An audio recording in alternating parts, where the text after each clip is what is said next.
পাকা আম ফুরিয়ে যাওয়ার আগে অন্তত একবার হলো সুজি দিয়ে পাকা আমের এই কেকটি বানাতে পারেন। কোনো রকম ডিম ছাড়া সুজি দিয়ে একদম শর্টকাট পদ্ধতিতে তুলোর মতো নরম তুলতুলে স্পঞ্জি কেকটি বানিয়ে দেখাবো। আসসালামু আলাইকুম বন্ধুরা, কিচেন বাঙালিয়ানা চ্যানেলে আপনাদের সবাইকে স্বাগত জানাই। চলুন তাহলে কিভাবে কেকটা বানাচ্ছি ঝটপট দেখে নিই। তার জন্য একটা মিক্সিং জারের মধ্যে আমি এখানে 10 টাকা দামের এক প্যাকেট সুজি নিয়েছি। তো কাপে মাপতে গেলে এই সুজিটা কিন্তু 200 গ্রাম আছে। সুজির সাথে হাফ কাপ পরিমাণ নিয়ে নিচ্ছি চিনি। চিনির পরিমাণটা আপনারা আপনাদের পছন্দ মতো দিয়ে দেবেন। চিনি আর সুজিটাকে খুব ভালোভাবে গুঁড়ো করে নিতে হবে। তো আজকে কিন্তু এই কেকের মধ্যে কোনো রকম আটা বা ময়দা আমি দেব না। ঘরে শুধুমাত্র সুজি আর একটা আম থাকলেই ঝটপট বানিয়ে নিতে পারবেন। তো আমটাকে আমি কুচি করে কেটে নিয়েছি, আর আমটা কিন্তু আমি এখানে 1 কাপ পরিমাণ নিয়েছি। যেহেতু বড় আম তাই কিন্তু 1 কাপ হয়ে গেছে। তো এবার এর মধ্যে দিয়ে দিয়েছি লবণ, আর খুব সুন্দর একটা ফ্লেভারের জন্য দিয়ে দেব অল্প একটু ভ্যানিলা এসেন্স। তবে হাতের কাছে না থাকলে না দিলেও চলবে, এমনিতেও কেকটা খেতে ভীষণই টেস্টি হবে। এবার এর মধ্যে দিয়ে দেব দুধ। তো এখানে আমি 1 কাপ পরিমাণ দুধ দিয়ে দিয়েছি। যদি সুজির পরিমাণটা কম থাকে দুধের পরিমাণটাও কিন্তু কমিয়ে নিতে হবে। তো অল্প করে প্রথমে দুধ দেওয়াই ভালো, তা না হলে ব্যাটারটা কিন্তু অনেকটা পাতলা হয়ে যেতে পারে। তো দেখুন সব কিছু কিন্তু খুব সুন্দর করে আমি পেস্ট করে নিয়েছি।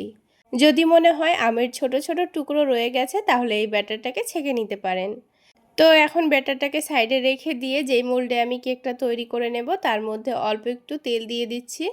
তেলটাকে কেকের মোল্ডের চারিদিকে খুব ভালোভাবে মাখিয়ে নেব, তাহলে খুব সহজেই কিন্তু কেকটা বাটি থেকে ছেড়ে আসবে। আর একটা লেখালেখি করার কাগজও দিয়ে দিচ্ছি। আপনাদের হাতের কাছে বাটার পেপার থাকলে দিয়ে দিতে পারেন। তো খুব সুন্দর করে কিন্তু আমি কেক মোল্ডটা রেডি করে নিয়েছি।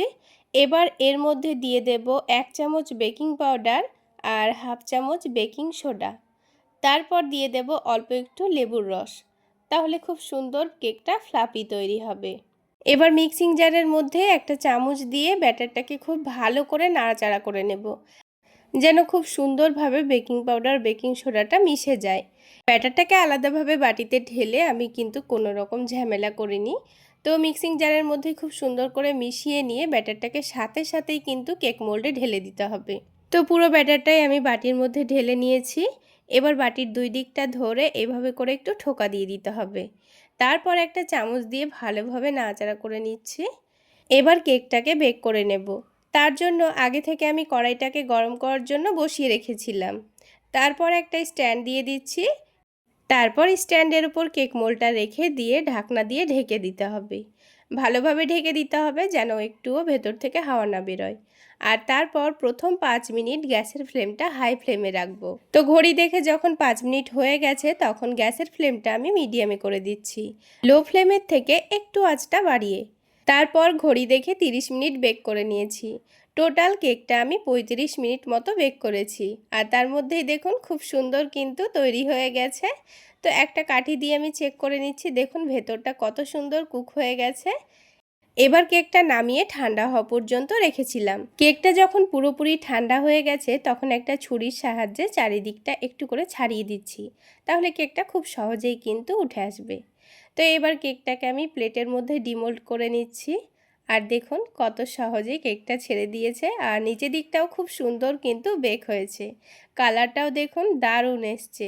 এবার কেকের ওপর থেকে কাগজটা ভালোভাবে তুলে নিচ্ছি। কেকটা বানিয়েছিলাম সকালবেলায় মেয়েকে টিফিনে দেব বলে। ওর কিন্তু কেক খেতে খুবই পছন্দ, আর কেকের ওপরে ড্রাই ফ্রুটস একদম পছন্দ করে না, তো সেই জন্য আমি ড্রাই ফ্রুটস দিইনি। তাহলে বন্ধুরা আজকের এই পাকা আমের কেক রেসিপিটা আপনাদের কেমন লাগলো অবশ্যই কমেন্ট করে জানাবেন। আর ভালো লাগলে একটা লাইক শেয়ার করে দেবেন। আর আমার এই সহজ রেসিপিগুলো যদি ইউটিউব চ্যানেল থেকে দেখে থাকেন চ্যানেলটি সাবস্ক্রাইব করে দেবেন। আর ফেসবুক পেজ থেকে দেখে থাকলে পেজটি ফলো করে দেবেন। তো দেখুন বন্ধুরা কেকটা কেটেছি আর কতটা তুলোর মতো নরম তুলতুলে হয়েছে, আর কিন্তু ভেতর থেকে খুব সুন্দর বেকও হয়েছে। তাহলে বন্ধুরা আজকে এই পর্যন্তই। সকলে অনেক বেশি ভালো থাকবেন, সুস্থ থাকবেন।